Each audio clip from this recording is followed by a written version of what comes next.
ಉಪರಾಷ್ಟ್ರಪತಿಯ ಹುದ್ದೆಯನ್ನು ನಿರ್ಮಿಸಲಾದ ಪರಿಚ್ಛೇದ 63. ರಾಜ್ಯಸಭೆಯ ಅಧ್ಯಕ್ಷರಾಗಿ ಕಾರ್ಯನಿರ್ವಹಿಸುವವರು ಉಪರಾಷ್ಟ್ರಪತಿಗಳು. ಉಪರಾಷ್ಟ್ರಪತಿಯಾಗ ಬಯಸುವವರಿಗೆ ಇರಬೇಕಾದ ಅರ್ಹತೆಗಳನ್ನು ತಿಳಿಸುವ ಪರಿಚ್ಛೇದ 66ನೇ ಪರಿಚ್ಛೇದ. ಸಂವಿಧಾನದ 67ನೆಯ ಪರಿಚ್ಛೇದ ತಿಳಿಸುವುದು ಉಪರಾಷ್ಟ್ರಪತಿಯವರ ಅಧಿಕಾರಾವಧಿಯ ಬಗ್ಗೆ. ಭಾರತದ ಮೊದಲ ಉಪರಾಷ್ಟ್ರಪತಿ ಡಾಕ್ಟರ್ ಎಸ್ ರಾಧಾಕೃಷ್ಣನ್. ರಾಷ್ಟ್ರಪತಿ ಮತ್ತು ಉಪರಾಷ್ಟ್ರಪತಿಯ ಹುದ್ದೆಗಳಿಗೆ ಚುನಾವಣೆ ನಡೆಸುವವರು ಚುನಾವಣಾ ಆಯೋಗ. ಪ್ರಾದೇಶಿಕ ಚುನಾವಣಾ ಆಯುಕ್ತರನ್ನು ನೇಮಿಸುವವರು ರಾಷ್ಟ್ರಪತಿಗಳು. ಚುನಾವಣಾ ಆಯುಕ್ತರ ವೇತನ ಭತ್ಯೆಯನ್ನು ನಿರ್ಧರಿಸುವವರು ಸಂಸತ್ತು. ಭಾರತದ ರಾಷ್ಟ್ರಪತಿಯ ಆಯ್ಕೆಗೆ ಅನುಸರಿಸುವ ಚುನಾವಣಾ ಪದ್ಧತಿ ಅನುಪಾತ ಪ್ರಾತಿನಿಧಿತ್ವ. ಭಾರತದಲ್ಲಿ ಪ್ರಥಮ ಸಾರ್ವತ್ರಿಕ ಚುನಾವಣೆ ನಡೆದ ವರ್ಷ 1950-51ರಲ್ಲಿ. ಲೋಕಸಭೆಗೆ ಚುನಾವಣೆ ಘೋಷಿಸುವವರು ರಾಷ್ಟ್ರಪತಿಗಳು. ಸ್ಥಳೀಯ ಸ್ವಾಯತ್ತ ಸರ್ಕಾರಗಳಿಗೆ ಚುನಾವಣೆ ನಡೆಸುವವರು ರಾಜ್ಯ ಚುನಾವಣಾ ಆಯೋಗದವರು. ತುರ್ತು ಪರಿಸ್ಥಿತಿಯನ್ನು ಘೋಷಿಸುವವರು ರಾಷ್ಟ್ರಪತಿಗಳು.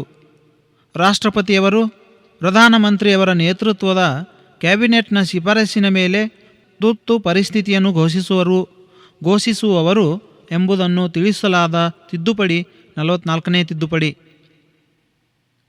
ಭಾರತದ ರಾಜ್ಯದಲ್ಲಿ 1954ರಲ್ಲಿ ಮೊದಲ ರಾಷ್ಟ್ರಪತಿ ಆಡಳಿತವನ್ನು ಜಾರಿಗೊಳಿಸಲಾಯಿತು. ಅದು ಕೇರಳದಲ್ಲಿ.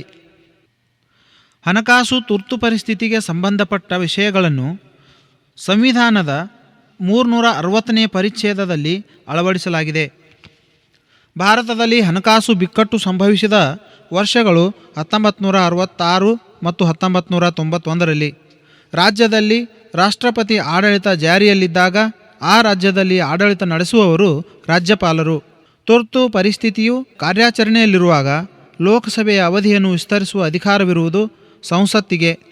ರಾಷ್ಟ್ರದಲ್ಲಿ ಹಣಕಾಸು ತುರ್ತು ಪರಿಸ್ಥಿತಿಯನ್ನು ಘೋಷಿಸುವವರು ರಾಷ್ಟ್ರಪತಿಗಳು.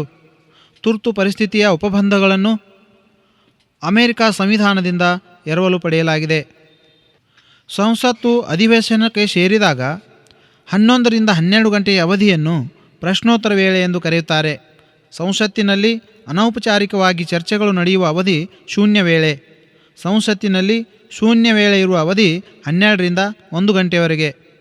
ನಿಗದಿತ ಕಾರ್ಯಕಲಾಪಗಳನ್ನು ತಡೆಹಿಡಿದು ಸಾರ್ವಜನಿಕ ಮಹತ್ವದ ವಿಷಯಗಳ ಮೇಲೆ ಚರ್ಚೆ ಮಾಡಲು ಅವಕಾಶ ಮಾಡಿಕೊಡುವುದೇ ನಿಲುವಳಿ ಸೂಚನೆ. ನಿಲುವಳಿ ಸೂಚನೆಯನ್ನು ಮಂಡಿಸುವುದು ಲೋಕಸಭೆಯಲ್ಲಿ ಮಾತ್ರ. ಗಮನ ಸೆಳೆಯುವ ಸೂಚನೆ ಎಂದರೆ ತುರ್ತು ಪರಿಸ್ಥಿತಿ ಮತ್ತು ಸಾರ್ವಜನಿಕ ಹಿತಾಸಕ್ತಿಯ ವಿಷಯಗಳ ಬಗ್ಗೆ ಸದನದ ಮುಖ್ಯಸ್ಥರ ಪೂರ್ವಾನುಮತಿಯ ಮೇಲೆ ಒಬ್ಬ ಮಂತ್ರಿಯ ಗಮನ ಸೆಳೆಯುವುದು. ಅವಿಶ್ವಾಸ ನಿರ್ಣಯವನ್ನು ಮಂಡಿಸುವುದು ಲೋಕಸಭೆಯಲ್ಲಿ 1/10 ಸದಸ್ಯರ ಹಾಜರಿರುವಿಕೆ ಎಂದು ತಿಳಿಸುವ ಕೋರಂ. ಲೋಕಸಭೆಯಲ್ಲಿ ಒಟ್ಟು ಸದನದ ಸದಸ್ಯರ 1/10 ಸದಸ್ಯರು ಹಾಜರಿರಬೇಕು ಎಂದು ತಿಳಿಸುವುದು ಕೋರಂ. ಸದನವನ್ನು ಅನಿರ್ದಿಷ್ಟ ಅವಧಿಗೆ ಮುಂದೂಡುವ ಅಧಿಕಾರವಿರುವುದು ಸಭಾಪತಿಗೆ. ಸಂವಿಧಾನಕ್ಕೆ ತಿದ್ದುಪಡಿ ಮಾಡಲು ತಿಳಿಸುವ ಅನುಚ್ಛೇದ 368ನೇ ಅನುಚ್ಛೇದ. ಮೊದಲ ಬಾರಿಗೆ ಗಮನ ಸೆಳೆಯುವ ಸೂಚನೆಗಳಿಗೆ ಅವಕಾಶ ಕಲ್ಪಿಸಿಕೊಡಲಾದ ವರ್ಷ 1954. ಭಾರತದ ಭೌಗೋಳಿಕ ಕೇಂದ್ರ ಎಂದು ಕರೆಯಲಾಗಿರುವ ಪ್ರದೇಶ ಮಧ್ಯಪ್ರದೇಶದ ಜಬ್ಬಲ್ಪುರ್. ಭಾರತ ಮತ್ತು ಅಫ್ಘಾನಿಸ್ತಾನಗಳ ಮಧ್ಯೆ ಇರುವ ಗಡಿರೇಖೆ ಡ್ಯೂರಾಂಡ್ ರೇಖೆ. ಭಾರತದಲ್ಲಿ ಅತಿ ಉದ್ದವಾದ ಕರಾವಳಿಯನ್ನು ಹೊಂದಿರುವ ರಾಜ್ಯ ಗುಜರಾತ್ ರಾಜ್ಯ. ಭಾರತ ಮತ್ತು ಚೀನಾಗಳ ನಡುವೆ ಮ್ಯಾಕ್ಮೋಹನ್ ರೇಖೆಯನ್ನು ಎಳೆಯಲಾದ ವರ್ಷ 1914. ಹಿಮಾಲಯ ಪರ್ವತಗಳ ಉಗಮಗಳ ಕುರಿತ ಭೂಖಂಡಗಳ ಅಲೆತ ಸಿದ್ಧಾಂತವನ್ನು ಪ್ರತಿಪಾದಿಸಿದವರು ವೆನೆಗರ್. ಮಸ್ಸೋರಿ ಸರಣಿಯಲ್ಲಿರುವ ಪ್ರಸಿದ್ಧವಾದ ಗಿರಿಧಾಮಗಳು ಮಸ್ಸೋರಿ ಮತ್ತು ನೈನಿತಾಲ್. ಮಣಿಪುರದಲ್ಲಿರುವ ವಿಸ್ತಾರವಾದ ಸರೋವರ ಲೋಕಟಕ್. ಗಂಗಾ ಮೈದಾನವು ಕಂಡುಬರುವ ರಾಜ್ಯಗಳು ಉತ್ತರ ಪ್ರದೇಶ್, ಬಿಹಾರ್ ಮತ್ತು ಪಶ್ಚಿಮ ಬಂಗಾಳ. ಅರಾವಳಿ ಪರ್ವತಗಳಲ್ಲಿ ಹುಟ್ಟುವ ಮುಖ್ಯ ನದಿಗಳೆಂದರೆ ಲೂನಿ ಮತ್ತು ಬನಾರಸ್. ನೀಲಗಿರಿ ಬೆಟ್ಟಗಳಲ್ಲಿರುವ ಪ್ರಸಿದ್ಧವಾದ ಗಿರಿಧಾಮ ಉದಕಮಂಡಲ, ಇದು ಊಟಿಯಲ್ಲಿದೆ. ಪಳನಿ ಬೆಟ್ಟಗಳಲ್ಲಿರುವ ಪ್ರಸಿದ್ಧ ಗಿರಿಧಾಮ ಕೊಡೈಕೆನಾಲ್. ಭಾರತದಲ್ಲಿ ಅತಿ ಹೆಚ್ಚು ಅರಣ್ಯ ಪ್ರದೇಶವನ್ನು ಹೊಂದಿರುವ ರಾಜ್ಯ ಅರುಣಾಚಲ ಪ್ರದೇಶ. ಒಂದು ವರ್ಷದ ಅವಧಿಯಲ್ಲಿ ಒಂದು ವ್ಯವಸಾಯ ಕ್ಷೇತ್ರದಿಂದ 2 ಅಥವಾ 3 ಫಸಲುಗಳನ್ನು ಪಡೆಯುವ ವ್ಯವಸಾಯ ಪದ್ಧತಿಯೇ ಸಾಂಪ್ರದಾಯಿಕ ಬೇಸಾಯ ಪದ್ಧತಿ. ಸ್ಥಳಾಂತರ ಬೇಸಾಯವನ್ನು ಅಸ್ಸಾಂನಲ್ಲಿ ಜೂಮ್ ಎಂದು ಕರೆಯುತ್ತಾರೆ. ಭಾರತದಲ್ಲಿ ನೈಋತ್ಯ ಮಾನ್ಸೂನ್ ಮಾರುತಗಳ ಅವಧಿಯ ಬೇಸಾಯವನ್ನು ಮುಂಗಾರು ಬೇಸಾಯ ಅಥವಾ ಖಾರಿಫ್ ಬೇಸಾಯ ಎಂದು ಕರೆಯುವರು. ಭತ್ತದ ಉತ್ಪಾದನೆಯಲ್ಲಿ 2ನೇ ಸ್ಥಾನದಲ್ಲಿರುವ ದೇಶ ಭಾರತ. ಭಾರತದಲ್ಲಿ ಅತಿ ಹೆಚ್ಚು ಭತ್ತವನ್ನು ಉತ್ಪಾದಿಸುವ ರಾಜ್ಯ ಪಶ್ಚಿಮ ಬಂಗಾಳ. ಭಾರತದಲ್ಲಿ ಬೆಳೆಯುವ 3 ಬಗೆಯ ಗೋಧಿಗಳೆಂದರೆ ಟ್ರಿಟಿಕಮ್ ಎಸ್ಟಿವಮ್, ಟ್ರಿಟಿಕಮ್ ಡ್ಯೂರಮ್, ಟ್ರಿಟಿಕಮ್ ಡೈಕೋಕಮ್. ಗೋಧಿಯ ಉತ್ಪಾದನೆಯಲ್ಲಿ ಮೊದಲ ಸ್ಥಾನದಲ್ಲಿರುವ ರಾಜ್ಯ ಉತ್ತರ ಪ್ರದೇಶ. ಭಾರತದ ಗೋಧಿಯ ಖನಿಜ ಎಂದು ಕರೆಯಲ್ಪಡುವ ರಾಜ್ಯ ಪಂಜಾಬ್. ಕಬ್ಬಿನ ಉತ್ಪಾದನೆಯಲ್ಲಿ 2ನೇ ಸ್ಥಾನದಲ್ಲಿರುವ ರಾಜ್ಯ ಮಹಾರಾಷ್ಟ್ರ. ಹೊಗೆಸೊಪ್ಪನ್ನು ಭಾರತಕ್ಕೆ ಪರಿಚಯಿಸಿದವರು ಪೋರ್ಚುಗೀಸರು. ಹೊಗೆಸೊಪ್ಪು ಸಂಶೋಧನೆಯ ಕೇಂದ್ರ ಕಚೇರಿ ಇರುವ ರಾಜ್ಯ ಆಂಧ್ರ ಪ್ರದೇಶ. ಕೋಲ್ಕತ್ತಾ ಬಂದರನ್ನು ಭಾರತದ ಚಹದ ಬಂದರು ಎಂದು ಕರೆಯುವರು. ಕಾಫಿಯಲ್ಲಿರುವ 3 ವಿಧಗಳು ಅರೇಬಿಕಾ, ರೋಬಸ್ಟ್ ಮತ್ತು ಲೈಬೀರಿಕಾ. ವ್ಯವಸಾಯದ ಭೂಮಿಗೆ ಕೃತಕವಾಗಿ ಕಾಲುವೆ, ಕೆರೆ ಮತ್ತು ಬಾವಿಗಳಿಂದ ನೀರು ಪೂರೈಕೆ ಮಾಡುವುದನ್ನು ನೀರಾವರಿ ಎಂದು ಕರೆಯುವರು. ಭಾರತದಲ್ಲಿ ಪ್ರಮುಖವಾಗಿ 3 ನೀರಾವರಿಯ ಮೂಲಗಳು ಇವೆ. ಅವು ಕೆರೆ, ಕಾಲುವೆ ಮತ್ತು ಬಾವಿ. ಪ್ರವಾಹ ಕಾಲುವೆಗಳು ಹೆಚ್ಚಾಗಿ ಕಂಡುಬರುವ ರಾಜ್ಯಗಳು ಪಶ್ಚಿಮ ಬಂಗಾಳ ಮತ್ತು ಉತ್ತರ ಪ್ರದೇಶ. ನಾಗಾರ್ಜುನ ಸಾಗರ ಜಲಾಶಯವಿರುವ ರಾಜ್ಯ ಆಂಧ್ರ ಪ್ರದೇಶ. ಭಾರತದಲ್ಲಿ ಅತಿ ಹೆಚ್ಚು ಕೆರೆ ನೀರಾವರಿಯು ಪ್ರಯೋಜನ ಪಡೆಯುವ ರಾಜ್ಯ ಆಂಧ್ರ ಪ್ರದೇಶ. ರಾಜಸ್ಥಾನದ ಥಾರ್ ಮರುಭೂಮಿಯವರೆಗೂ ನೀರಾವರಿಯನ್ನು ಒದಗಿಸುವ ಬಾಕ್ಕಾನಂಗಲ್ ಮುಖ್ಯ ಕಾಲುವೆ ಇಂದಿರಾ ಗಾಂಧಿ ಕಾಲುವೆ. ತುಂಗಭದ್ರಾ ಯೋಜನೆಯು ಕರ್ನಾಟಕ ಮತ್ತು ಆಂಧ್ರ ಪ್ರದೇಶಗಳ ಸಂಯುಕ್ತ ಯೋಜನೆಯಾಗಿದೆ. ಹಿರಾಕುಡ್ ಯೋಜನೆಯನ್ನು ಪ್ರಾರಂಭಿಸಿದ ವರ್ಷ 1948. ಮಯೂರಾಕ್ಷಿ ಜಲಾಶಯವಿರುವ ರಾಜ್ಯ ಪಶ್ಚಿಮ ಬಂಗಾಳ. ಸುವರ್ಣರೇಖಾ ವಿದ್ಯುತ್ ಯೋಜನೆ ಇರುವ ರಾಜ್ಯ ಬಿಹಾರ್. ಭಾರತದ ಅತಿದೊಡ್ಡ ನದಿ ಗಂಗಾ ನದಿ. ದಕ್ಷಿಣ ಭಾರತದ ನದಿಗಳಲ್ಲಿ ಅತಿದೊಡ್ಡ ನದಿ ಗೋದಾವರಿ ನದಿ. ಪಶ್ಚಿಮಕ್ಕೆ ಹರಿದು ಅರಬ್ಬಿ ಸಮುದ್ರವನ್ನು ಸೇರುವ ನದಿಗಳಲ್ಲಿ ಅತಿ ಉದ್ದವಾದದ್ದು ನರ್ಮದಾ ನದಿ.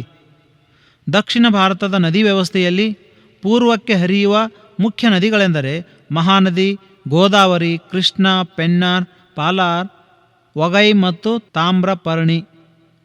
ಸಿಂಧೂ ನದಿ ಉಗಮ ಹೊಂದುವ ಪ್ರದೇಶ ಟಿಬೆಟ್ಟಿನ ಕೈಲಾಸ ಪರ್ವತದ ಸಿಗ್ಗೆ ಕಂಬಾಚ್. ಸಿಂಧೂ ನದಿಯು ಪಶ್ಚಿಮದ ಕಡೆಗೆ ಲಡಾಖ್ ಮತ್ತು ಜಾಸ್ಕರ್ ಈ ಸರಣಿಗಳ ನಡುವೆ ಹರಿಯುವುದು. ಸಿಂಧೂ ನದಿಯ ಒಟ್ಟು ಉದ್ದ ಸುಮಾರು 2880 ಕಿಲೋಮೀಟರ್. ಜೀಲಂ ನದಿ ಉಗಮ ಹೊಂದುವ ಪ್ರದೇಶ ಜಮ್ಮು ಮತ್ತು ಕಾಶ್ಮೀರದ ಪೀರ್ ಪಂಜಾಲ್ ಶ್ರೇಣಿಯ ಶೇಷನಾಗ್ ಎಂಬಲ್ಲಿ. ರಾವಿ ನದಿ ಚಿನಾಬ್ ನದಿಯನ್ನು ಸೇರುವಂಥ ಪ್ರದೇಶ ಪಾಕಿಸ್ತಾನದ ರಂಗಪುರ್. ಗಂಗಾ ನದಿಯ ಒಟ್ಟು ಉದ್ದ ಸುಮಾರು 2465 ಕಿಲೋಮೀಟರ್ಗಳು. ಬ್ರಹ್ಮಪುತ್ರ ನದಿಯನ್ನು ಟಿಬೆಟ್ನಲ್ಲಿ ಯಾರ್ಲುಂಗ್, ಜಾರಿಬೋ ಹಾಗೂ ಥಾಂಗೋ ಎಂದು ಕರೆಯುವರು. ಬ್ರಹ್ಮಪುತ್ರ ನದಿ ಗಂಗಾ ನದಿಯನ್ನು ಸೇರುವ ಪ್ರದೇಶ ಬಾಂಗ್ಲಾದೇಶ. ಬ್ರಹ್ಮಪುತ್ರ ನದಿ ಗಂಗಾ ನದಿಯನ್ನು ಸೇರುವ ದೇಶ ಬಾಂಗ್ಲಾದೇಶ. ಪ್ರಪಂಚದ ನದಿ ದ್ವೀಪಗಳಲ್ಲಿಯೇ ಅತ್ಯಂತ ದೊಡ್ಡದಾದ ದ್ವೀಪ ಮಜೂಲಿ. ಕೋಶಿ ನದಿಯನ್ನು ನೇಪಾಳದಲ್ಲಿ ಅರುಣ್ ಎಂದು ಕರೆಯುವರು. ಬಂಗಾಳದ ಕಣ್ಣೀರು ಎಂದು ದಾಮೋದರ್ ನದಿಯನ್ನು ಕರೆಯಲ್ಪಡುತ್ತಾರೆ. ಒರಿಸ್ಸಾದ ಸಾಂಬಾಲಪುರದ ಬಳಿ ಮಹಾನದಿಗೆ ಅಡ್ಡಲಾಗಿ ಕಟ್ಟಿರುವ ಅಣೆಕಟ್ಟು ಹಿರಾಕುಡ್ ಅಣೆಕಟ್ಟು. ಗೋದಾವರಿ ನದಿ ಬಂಗಾಳ ಕೊಲ್ಲಿಯನ್ನು ಸೇರುವ ರಾಜ್ಯ ಆಂಧ್ರ ಪ್ರದೇಶ. ಕೃಷ್ಣಾ ನದಿಯನ್ನು ಭೀಮಾ ನದಿ ಸೇರುವ ಪ್ರದೇಶ ಕರ್ನಾಟಕದ ರಾಯಚೂರು ಜಿಲ್ಲೆ. ಕಾವೇರಿ ನದಿ ಒಳಗೊಂಡಿರುವ 3 ಅಂತರ್ನದಿ ದ್ವೀಪಗಳೆಂದರೆ ಶ್ರೀರಂಗಪಟ್ಟಣ, ಶಿವನಸಮುದ್ರಂ ಮತ್ತು ಶ್ರೀರಂಗಂ. ಶೇಷಾದ್ರಿ ಅಯ್ಯರ್ ಜಲವಿದ್ಯುತ್ ಉತ್ಪಾದನಾ ಕೇಂದ್ರವನ್ನು ಸ್ಥಾಪಿಸಲಾದ ವರ್ಷ 1902. ಕಬ್ಬಿಣದ ಅತ್ಯುತ್ತಮ ದರ್ಜೆಯ ಅದಿರು ಮ್ಯಾಗ್ನಟೈಟ್. ಕಬ್ಬಿಣದ ಅದಿರಿನ ನಿಕ್ಷೇಪವನ್ನು ಹೊಂದಿರುವ 5 ಪ್ರಮುಖ ರಾಜ್ಯಗಳೆಂದರೆ ಕರ್ನಾಟಕ, ಜಾರ್ಖಂಡ್, ಒರಿಸ್ಸಾ, ಛತ್ತೀಸ್ಗಢ ಮತ್ತು ಗೋವಾ. ಕಬ್ಬಿಣದ ಅದಿರಿನ ಉತ್ಪಾದನೆಯಲ್ಲಿ ಮೊದಲನೆಯ ಸ್ಥಾನದಲ್ಲಿರುವ ರಾಜ್ಯ ಒರಿಸ್ಸಾ.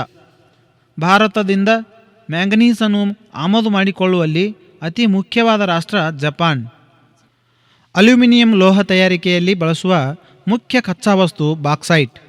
ಅಬ್ರಕ ಇದು ಒಂದು ಅಲೋಹ ಖನಿಜ. ಚಿನ್ನದ ಉತ್ಪಾದನೆಯಲ್ಲಿ ಮೊದಲ ಸ್ಥಾನದಲ್ಲಿರುವ ರಾಜ್ಯ ಕರ್ನಾಟಕ. ಕೋಲಾರದ ಒರೆಗಾನ್ ಗಣಿಯಿಂದ ಚಿನ್ನದ ಅದಿರನ್ನು ಮೊದಲು ಉತ್ಪಾದಿಸಿದ ವರ್ಷ 1871ರಲ್ಲಿ. ಕಲ್ಲಿದ್ದಿನಲ್ಲಿರುವ ಮುಖ್ಯ 4 ಘಟಕಗಳೆಂದರೆ ಅಂಥ್ರಸೈಟ್, ಬಿಟುಮಿನಸ್, ಲಿಗ್ನೈಟ್ ಮತ್ತು ಪೀಟ್. ರಾಷ್ಟ್ರೀಯ ಕಲ್ಲಿದ್ದಲು ಅಭಿವೃದ್ಧಿ ಮಂಡಳಿಯನ್ನು ಸ್ಥಾಪಿಸಲಾದ ವರ್ಷ 1956. ಭಾರತದಲ್ಲಿ ಅತಿ ಹೆಚ್ಚು ಕಲ್ಲಿದ್ದಲಿನ ನಿಕ್ಷೇಪವನ್ನು ಹೊಂದಿರುವ ರಾಜ್ಯ ಜಾರ್ಖಂಡ್. 1867ರಲ್ಲಿ ಮೊದಲ ಪೆಟ್ರೋಲಿಯಂ ಬಾವಿಯನ್ನು ಕೊರೆಯಲಾದ ಸ್ಥಳ ಅಸ್ಸಾಮಿನ ಮಾಕುಮ್. ಭಾರತದಲ್ಲಿ ಲಿಗ್ನೈಟ್ ದರ್ಜೆಯ ಕಲ್ಲಿದ್ದಲು ಉತ್ಪಾದನೆಯಲ್ಲಿ ಮೊದಲ ಸ್ಥಾನದಲ್ಲಿರುವ ರಾಜ್ಯ ತಮಿಳುನಾಡು. ಭಾರತವು ಹೊಂದಿರುವ 4 ಮುಖ್ಯ ಪೆಟ್ರೋಲಿಯಂ ಉತ್ಪಾದನೆಯ ಕ್ಷೇತ್ರಗಳು ಬಾಂಬೆ ಹೈ ಪ್ರದೇಶ, ಅಸ್ಸಾಂ, ಗುಜರಾತ್ ಮತ್ತು ಪೂರ್ವ ಕರಾವಳಿ ಪ್ರದೇಶ. ಭಾರತದಿಂದ ಬಾಕ್ಸೈಟನ್ನು ಆಮದು ಮಾಡಿಕೊಳ್ಳುವ ಮುಖ್ಯ ರಾಷ್ಟ್ರ USA ಹಾಗೂ ಸೌದಿ ಅರೇಬಿಯಾ. ಭಾರತಕ್ಕೆ ಶ್ರೀಲಂಕಾದಿಂದ ಲವಂಗದ ಎಣ್ಣೆಯನ್ನು ಆಮದು ಮಾಡಿಕೊಳ್ಳಲಾಗುತ್ತದೆ. ಆಕ್ಟ್ರೈ ಟ್ಯಾಕ್ಸ್ ಅನ್ನು ಮುನ್ಸಿಪಾಲಿಟಿಯವರು ವಿಧಿಸುತ್ತಾರೆ. LIC 1956ನೇ ವರ್ಷದಲ್ಲಿ ಆರಂಭಗೊಂಡಿತು. Poverty and an British rule in India ಪುಸ್ತಕದ ಕರ್ತೃ Dadabhai Naoroji. Telecom regulatory authority of ಇಂಡಿಯಾವನ್ನು 1997ನೇ ವರ್ಷದಲ್ಲಿ ರಚಿಸಲಾಯಿತು. ಇತ್ತೀಚಿನ ಭಾರತದ ಆರ್ಥಿಕ ವ್ಯವಸ್ಥೆಯನ್ನು ಅಭಿವೃದ್ಧಿ ಹೊಂದುತ್ತಿರುವ ಆರ್ಥಿಕ ವ್ಯವಸ್ಥೆ ಎಂದು ಕರೆಯಲಾಗುತ್ತದೆ. ಮಿನಿ ರತ್ನಗಳು ಎಂದು ಸರ್ಕಾರ 97 ಸರ್ಕಾರಿ ಸಂಘ ಸಂಸ್ಥೆಗಳನ್ನು ಹೆಸರಿಸಿದೆ. ದೇಶದಲ್ಲಿರುವ ಸರ್ಕಾರಿ ಸಂಘ ಸಂಸ್ಥೆಗಳು 240. ನ್ಯಾಫಿಯೋ ಎನ್ನುವುದು ಕೃಷಿ ಮಾರುಕಟ್ಟೆಗೆ ಸಂಬಂಧಿಸಿದೆ. ಭಾರತ ಆಹಾರ ಸಂಸ್ಥೆ 1965ರಲ್ಲಿ ಸ್ಥಾಪಿಸಲಾಯಿತು. ಹಾಲಿನ ಉತ್ಪಾದನೆಯಲ್ಲಿ ಪ್ರಪಂಚದಲ್ಲೇ ಮೊದಲ ಸ್ಥಾನ ಪಡೆದಿರುವ ದೇಶ ಭಾರತ. ದೇಶದಲ್ಲೇ ಮೊದಲ ಯೂನಿವರ್ಸಲ್ ಬ್ಯಾಂಕ್ ICICI ಬ್ಯಾಂಕ್. ಭಾರತದಲ್ಲಿನ ವಾರ್ಷಿಕ ಹಾಲಿನ ಉತ್ಪಾದನೆ 74 ಮಿಲಿಯನ್ ಟನ್ನುಗಳು. ದೇಶದಲ್ಲಿ ಅಧಿಕ ಏರ್ಪೋರ್ಟ್ಗಳನ್ನು ಹೊಂದಿರುವ ರಾಜ್ಯ ಗುಜರಾತ್ ರಾಜ್ಯ. ದೇಶದಲ್ಲಿ ಸದ್ಯಕ್ಕೆ 40 ಎಕ್ಸ್ಪೋರ್ಟ್ ಝೋನ್ಗಳಿವೆ. ಭಾರತದಲ್ಲಿ ಕಡು ಬಡತನದ ಜಿಲ್ಲೆ ಬೊಲಂಗೀರ್ ಜಿಲ್ಲೆ, ಇದು ಒರಿಸ್ಸಾದಲ್ಲಿದೆ. ನೊಬೆಲ್ ಪ್ರಶಸ್ತಿ ಪುರಸ್ಕೃತರಾದ ಅಮರ್ತ್ಯ ಸೇನ್ ರಚಿಸಿರುವ ಆರ್ಥಿಕ ಸಿದ್ಧಾಂತ ವೆಲ್ಫೇರ್ ಎಕನಾಮಿಕ್ಸ್. ಹೆದ್ದಾರಿ ಅಭಿವೃದ್ಧಿಗಾಗಿ ಹೆದ್ದಾರಿ ನಿಧಿ ಏರ್ಪಾಟು ಮಾಡಿದ ಮೊದಲ ರಾಜ್ಯ ಉತ್ತರ ಪ್ರದೇಶ್. PIO ಕಾರ್ಡ್ಗಳ ಕಾಲಮಿತಿ 20 ವರ್ಷಗಳು. PIO ಎಂದರೆ personal of Indian origin. Rajiv Gandhi breakfast scheme ಆರಂಭಿಸಿದ ರಾಜ್ಯ ಪಾಂಡಿಚೇರಿ. 9ನೇ ಪಂಚವಾರ್ಷಿಕ ಯೋಜನಾವಧಿಯಲ್ಲಿ ವ್ಯವಸಾಯ ಮತ್ತು ಗ್ರಾಮೀಣಾಭಿವೃದ್ಧಿ ಕ್ಷೇತ್ರಗಳಿಗೆ ಹೆಚ್ಚು ಅವಕಾಶ ಕಲ್ಪಿಸಬೇಕೆಂದು ನಿರ್ಧರಿಸಲಾಯಿತು. ಫೆರಾ ಇದು 1973ರಲ್ಲಿ ಸ್ಥಾಪಿಸಲಾಯಿತು. ಭಾರತದಲ್ಲಿ ಎಕ್ಸ್ಪೋರ್ಟ್ ಪ್ರೊಸೆಸಿಂಗ್ ಝೋನ್ಗಳು 7 ಇವೆ. ಚೆನ್ನೈ ಸಮೀಪ ಡಚ್ ಸಹಭಾಗಿತ್ವದೊಂದಿಗೆ ನಿರ್ಮಿಸಿದ ಬಂದರು ಎನ್ನೋರ್ ಬಂದರು. ಟಾಟಾ ಕಬ್ಬಿಣ ಮತ್ತು ಉಕ್ಕಿನ ಕಾರ್ಖಾನೆ 1907ರಲ್ಲಿ ಆರಂಭವಾಯಿತು. ರಾಷ್ಟ್ರೀಯ ಸಣ್ಣ ಪ್ರಮಾಣದ ಕೈಗಾರಿಕೆಗಳು 1955ನೇ ವರ್ಷದಲ್ಲಿ ಆರಂಭಗೊಂಡವು. ಪೂರ್ಣಗೊಳ್ಳದೆ ಅಂತ್ಯಗೊಂಡ ಪಂಚವಾರ್ಷಿಕ ಯೋಜನೆ 5ನೇ ಪಂಚವಾರ್ಷಿಕ ಯೋಜನೆ. ಕ್ರಾಪ್ ಇನ್ಶೂರೆನ್ಸ್ ಯೋಜನೆ ಆರಂಭಗೊಂಡದ್ದು 1985 ಏಪ್ರಿಲ್ನಲ್ಲಿ. ಹೊಗೆಸೊಪ್ಪಿನ ಉತ್ಪಾದನೆಯಲ್ಲಿ ಭಾರತ 3ನೇ ಸ್ಥಾನ ಪಡೆದಿದೆ. ಅಧಿಕ ಪಟ್ಟಣಗಳನ್ನು ಹೊಂದಿರುವ ರಾಜ್ಯ ಉತ್ತರ ಪ್ರದೇಶ್. ದೇಶದ ಒಟ್ಟು ಜನಸಂಖ್ಯೆಯಲ್ಲಿ 14 ವರ್ಷ ವಯಸ್ಸಿನವರ ಸಂಖ್ಯೆ 39.6%. ITDC 1964ರಲ್ಲಿ ಸ್ಥಾಪನೆಯಾಯಿತು. ಭಾರತದಲ್ಲಿ ಅತಿ ಹೆಚ್ಚು ಲಾಭ ಗಳಿಸುತ್ತಿರುವ ಖಾಸಗಿ ಸಂಸ್ಥೆ ರಿಲಯನ್ಸ್ ಇಂಡಸ್ಟ್ರೀಸ್. 1997-98ರಲ್ಲಿ ಡಿ ಲೈಸೆನ್ಸಿಂಗ್ ಮಾಡಿದಂಥ ಕೈಗಾರಿಕೆಗಳು 5. ಉತ್ತರ ಪ್ರದೇಶ ರಾಜ್ಯ ಹೆಚ್ಚಿನ ನೀರಿನ ಸರಬರಾಜನ್ನು ಹೊಂದಿದೆ. ಏಷ್ಯನ್ ಡೆವಲಪ್ಮೆಂಟ್ ಬ್ಯಾಂಕ್ ADB ಇದರ ಮುಖ್ಯ ಕಾರ್ಯಾಲಯ ಮನೀಲಾದಲ್ಲಿದೆ. ಪ್ರಪಂಚದಲ್ಲೇ ಅತಿ ಉದ್ದದ ಪವರ್ ಟ್ರಾನ್ಸ್ಮಿಷನ್ ಲೈನ್ ಅಂದರೆ ವಿದ್ಯುತ್ ಸರಬರಾಜು ಮಾರ್ಗ ತಾಲ್ಚೇರ್ನಿಂದ ಕೋಲಾರ್. ಇತ್ತೀಚೆಗೆ ಗ್ರೀನ್ ಕಾರ್ಡ್ ಯೋಜನೆ ಆರಂಭಿಸಿದ ಬ್ಯಾಂಕ್ ಅಲಹಾಬಾದ್ ಬ್ಯಾಂಕ್. ದೇಶದಲ್ಲಿ ಮೊದಲ ಬಾರಿಗೆ ರೈತರಿಗೆಂದೇ ಪ್ರತ್ಯೇಕ ಕ್ರೆಡಿಟ್ ಕಾರ್ಡ್ ನೀಡಿದ ರಾಜ್ಯ ರಾಜಸ್ಥಾನ್. ನ್ಯೂಯಾರ್ಕ್ ಸ್ಟಾಕ್ ಎಕ್ಸ್ಚೇಂಜ್ನಲ್ಲಿ ಸೇರ್ಪಡೆಗೊಂಡ ಭಾರತದ ಮೊದಲ ಕಂಪನಿ ICICI. ಪ್ರಪಂಚದಲ್ಲೇ ಅತಿದೊಡ್ಡ ಗೊಬ್ಬರದ ಕಂಪನಿಯಾಗಿ ಹೆಸರು ಪಡೆದ ಸಂಸ್ಥೆ ಇಫ್ಕೋ ಸಂಸ್ಥೆ.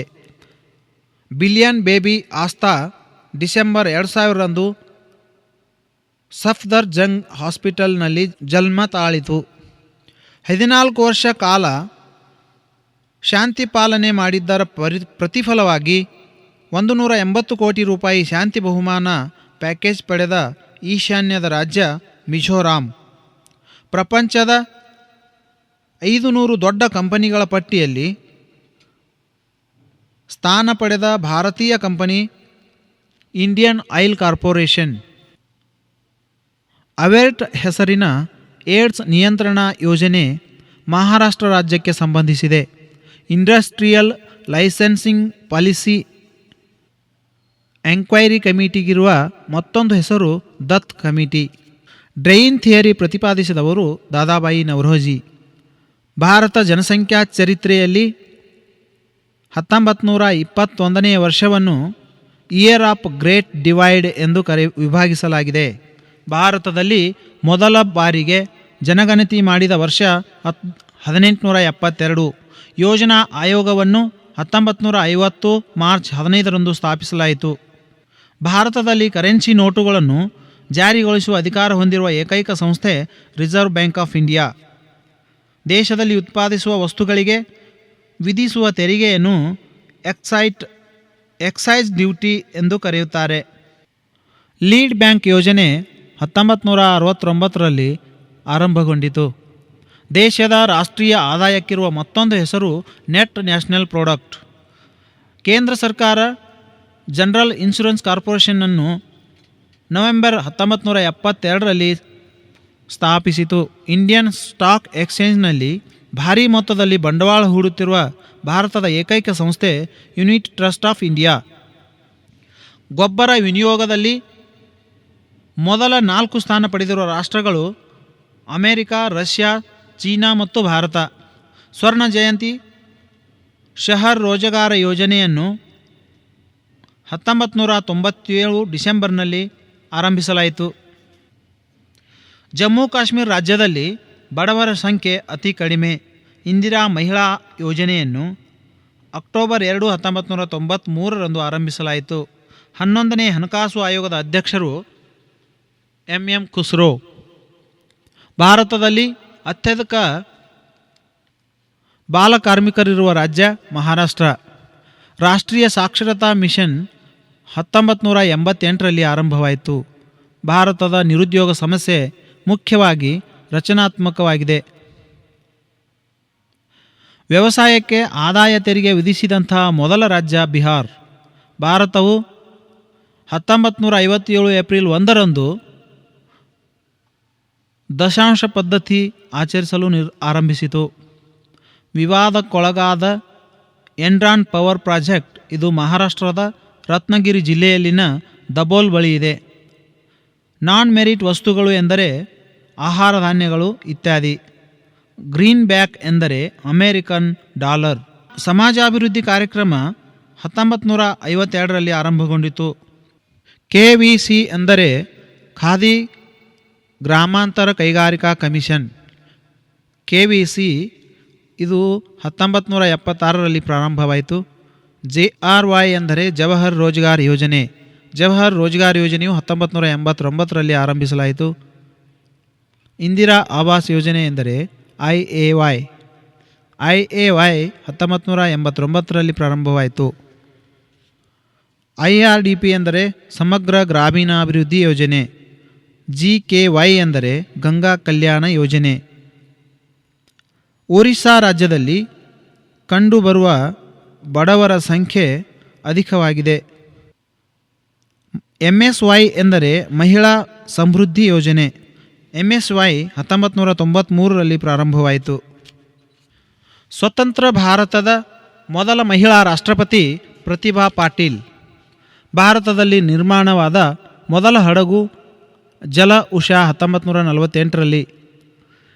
ಭಾರತ ರತ್ನ ಪ್ರಶಸ್ತಿ ಪಡೆದ ಮೊದಲ ಕಲಾವಿದೆ MS ಸುಬ್ಬಲಕ್ಷ್ಮಿ. ಭಾರತದ ಪ್ರಥಮ ಮಿಲಿಟರಿ ಟ್ಯಾಂಕ್ನ ಹೆಸರು ವೈಜಯಂತ್. ಭಾರತದ ಮೊದಲ ವೈಸರಾಯ್ ಲಾರ್ಡ್ ಕನ್ನಿಂಗ್.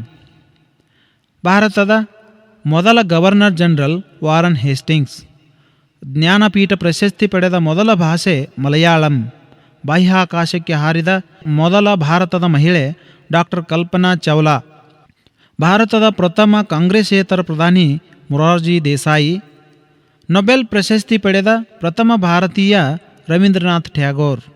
ಭಾರತದ ಪ್ರಥಮ ಉಪರಾಷ್ಟ್ರಪತಿ ಡಾಕ್ಟರ್ S ರಾಧಾಕೃಷ್ಣನ್. ಭಾರತದ ಪ್ರಥಮ ಸಂಸ್ಕೃತ ಚಲನಚಿತ್ರ ಶಂಕರಾಚಾರ್ಯ. 100 ಟೆಸ್ಟ್ ಪಂದ್ಯಗಳನ್ನಾಡಿದ ಮೊದಲ ಭಾರತೀಯ Sunil Gavaskar. US open tennis quarter final ತಲುಪಿದ ಮೊದಲ ಭಾರತೀಯ ಮಹಿಳೆ ಸಾನಿಯಾ ಮಿರ್ಜಾ. ಭಾರತದ ಪ್ರಥಮ ಮಹಿಳಾ ರಾಜ್ಯಪಾಲರು ಸರೋಜಿನಿ ನಾಯ್ಡು. ವಿದ್ಯುತ್ ಸಂಪರ್ಕ ಪಡೆದ ಭಾರತದ ಮೊದಲ ಪ್ರದೇಶ KGF. ಮೊದಲ ಕೈಗಾರಿಕಾ ನೀತಿಯ ಘೋಷಣೆ 1948 ಏಪ್ರಿಲ್ನಲ್ಲಿ ಆಯಿತು.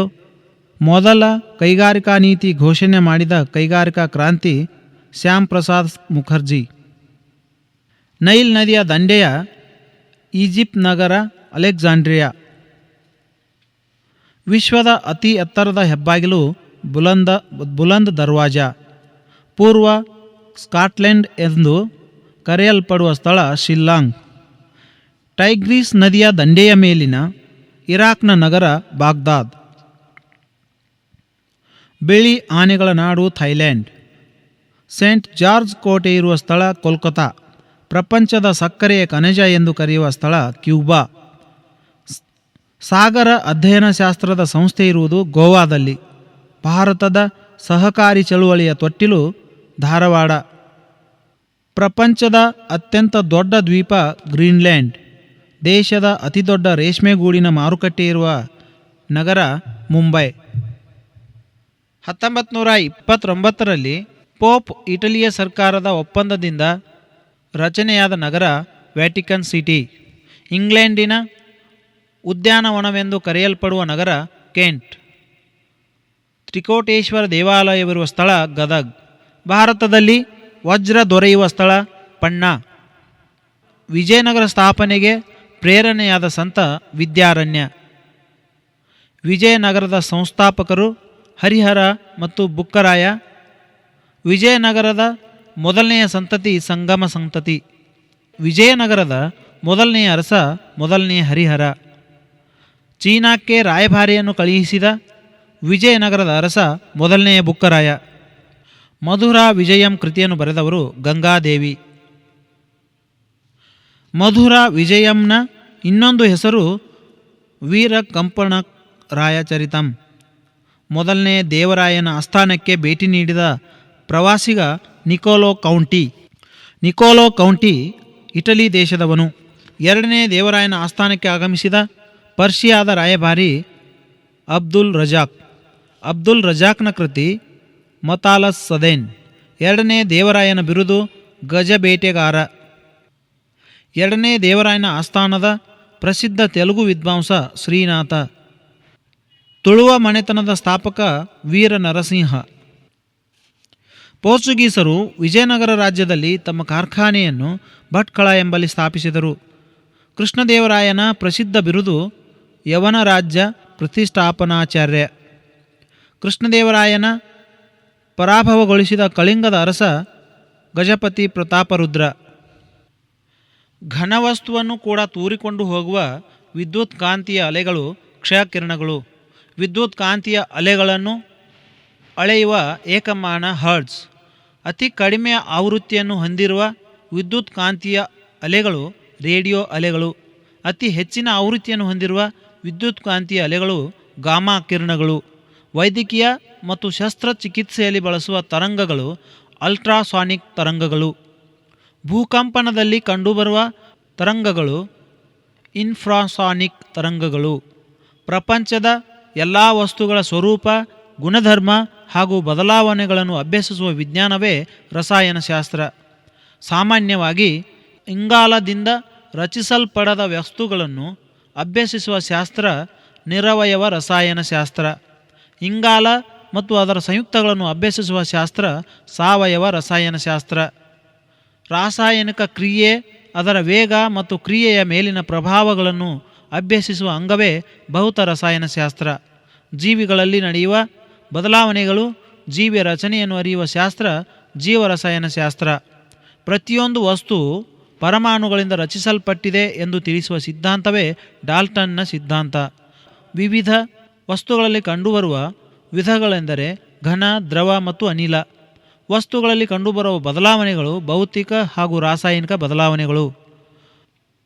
ಭೂಪದರುಗಳಲ್ಲಿ ಅತಿ ಹೆಚ್ಚಿನ ಪ್ರಮಾಣದಲ್ಲಿ ಕಂಡುಬರುವ ಧಾತು ಆಮ್ಲಜನಕ. ಇದು 46.5% ಇರುತ್ತದೆ.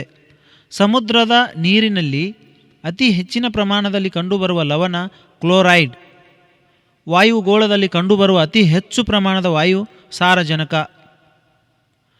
ಬ್ಯಾಟರಿಗಳಲ್ಲಿ ಬಳಕೆಯಾಗುವ ರಾಸಾಯನಿಕ ಸಲ್ಫ್ಯೂರಿಕ್ ಆಸಿಡ್. ಫೋಟೋಗ್ರಫಿಯಲ್ಲಿ ಬಳಕೆಯಾಗುವ ರಾಸಾಯನಿಕ ವಸ್ತು ಸಿಲ್ವರ್ ಬ್ರೋಮೈಡ್. ಫೋಟೋ ಫಿಲ್ಮ್ ತೊಳೆಯಲು ಬಳಸುವ ವಸ್ತು ಸೋಡಿಯಂ ಥಯೋಸಲ್ಫೈಟ್. ಕೃತಕವಾಗಿ ಕಣ್ಣು ಮಾಡಲು ಬಳಸುವ ರಾಸಾಯನಿಕ ಇಥೈಲಿನ್. ಗ್ಯಾಸ್ ವೆಲ್ಡಿಂಗ್ನಲ್ಲಿ ಬಳಸುವ ವಸ್ತು ಅಸಿಟಲೀನ್. ಇಲಿ ಪಾಷಾಣದ ತಯಾರಿಕೆಗೆ ಬಳಸುವ ರಾಸಾಯನಿಕ ಬಿಳಿ ರಂಜಕ. ಬೆಂಕಿ ಪೊಟ್ಟಣ ತಯಾರಿಕೆಗೆ ಬಳಸುವ ರಾಸಾಯನಿಕ ಕೆಂಪು ರಂಜಕ. ಫ್ರಿಜ್ಗಳಲ್ಲಿ ತಂಪುಕಾರಕವಾಗಿ ಬಳಸುವಂಥ ವಸ್ತು ಅಮೋನಿಯಂ.